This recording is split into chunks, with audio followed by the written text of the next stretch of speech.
niciodată n-am să uite. Cine frumos m-a crescut, cum să uită tatăl meu. Of, că nu m-a lăsat la greu. Mă-ntreb dacă cineva o fi, Doamne, cântată, că se-a dată ca la mine. Nu o să mai văd la nimeni.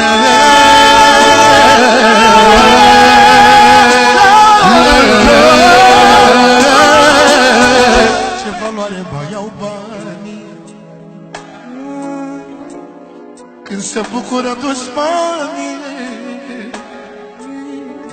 Ei stau râzând pe la poartă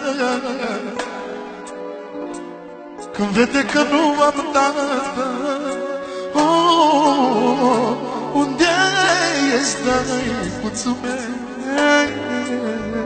Cui să-i mai spun focul meu? Întorce-te, tăicuțul meu, că nu mai pot de focul tău.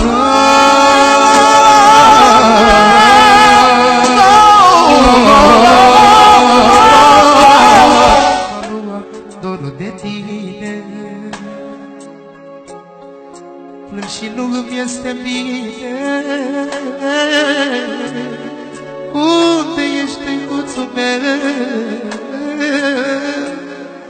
Să-ți spun și eu focul meu. mă gândesc mereu, mereu, mă ia foc de tatăl meu. Ce valoare mai au banii când se bucură dușmanii? Când se bucură dușmanii.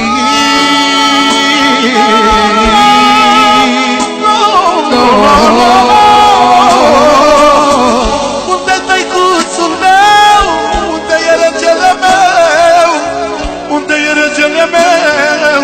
Că mi-e dor să-l văd și eu, că mi-e dor să-l văd și eu. Unde-i fi tăicuțul meu? Unde-i fi tăicuțul meu? Că m-a luat dor de el. și-o putere n-aș avea, aș da bani și viața mea, aș da bani și viața mea, să-l întorc dacă-aș putea. Să-l întorc pe tatăl meu, că nu mai avea ce-a bună. Să-l întorc pe tatăl meu, că plânge sufletul meu.